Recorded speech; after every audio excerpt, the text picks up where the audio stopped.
Cody Rhodes collapse after Randy Orton strikes him with venomous RKO. A snake does not knock before entering, and Randy Orton just proved that once again by slithering back into WWE television at the worst possible moment for Cody Rhodes, turning a championship dream into a nightmare with a single, devastating strike. Before this story unfolds any further, go ahead and subscribe to Wrestling Rush News and tap that notification bell, because breaking WWE moments like this one deserve to land in your feed the second they happen, not 3 days later. Let's rewind to US Bank Stadium in Minneapolis, where CM Punk defended the undisputed WWE Championship against Cody Rhodes in a match that had been simmering for months. This was not some random pairing thrown together for a poster.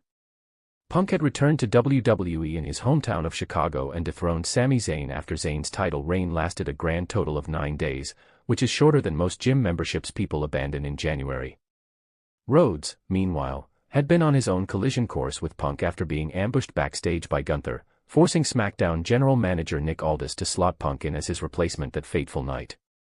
From there, tensions boiled until Aldis made it official, Punk vs. Rhodes for the title at SummerSlam. And folks, this match was a technical clinic wrapped in raw emotion. Rhodes even rolled out with a Street Fighter-themed entrance, appropriate considering he is stepping into the Guile role for the upcoming film, and honestly, the walkout alone had fans buzzing before a single lockup happened. Punk came out firing, looking for the GTS early, but Rhodes weaseled his way out and started working over Punk's leg like a mechanic stripping parts off a car. The two men traded signature moves for what felt like an eternity: Cody Cutters, disaster kicks, an anaconda vice, a spinning Alabama slam, back and forth, like two heavyweight boxers refusing to go down. Now here's where the plot thickens, because wrestling loves nothing more than a chaotic accident. Rhodes went for another Cody Cutter, but Punk ducked out of the way, and Rhodes accidentally clipped referee Charles Robinson right in the face, knocking him out cold. Think of it like swinging for a home run and instead beating your own third base coach. The ring was suddenly without an official, both competitors exhausted, and the crowd sensed something was coming even before it arrived. And arrive it did. Randy Orton, who had not set foot on WWE programming since losing to Rhodes at WrestleMania 42, rolled into the ring like a predator that had been waiting in the tall grass for months. Rhodes never saw it coming. Orton delivered the RKO, that signature move that has ended careers, dreams, and Twitter debates for over a decade, and Cody Rhodes hit the canvas like a puppet with its strings cut. The referee, still groggy, was in no position to see any of it. By the time Robinson shook off the cobwebs, Punk was already back on his feet, and he capitalized immediately, nailing Rhodes with the go-to-sleep for the pinfall. Just like that, Punk retained the title, but the story of the night was not really about Punk's championship reign continuing. It was about Orton reminding an entire arena, and an entire fanbase watching at home, that he is still one of the most dangerous operators in the business. He did not stick around to celebrate either. Orton punted Rhodes in the head on his way out, adding insult to a very literal injury, then left the ring the same way he entered it, silent, calculated, and gone before anyone could even process what just happened. Here's the twist that makes this whole situation deliciously complicated though.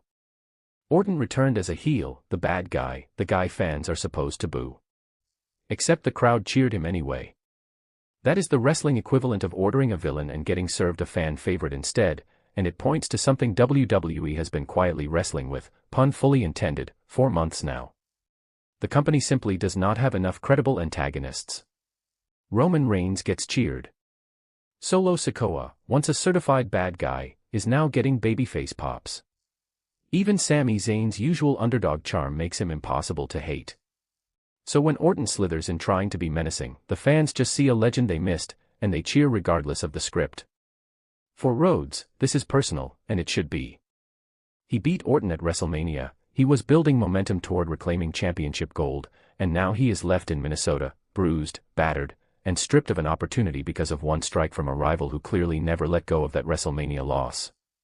This rivalry did not die when Orton walked away in April, it just went dormant, and now it has exploded back into relevance in the most brutal way possible.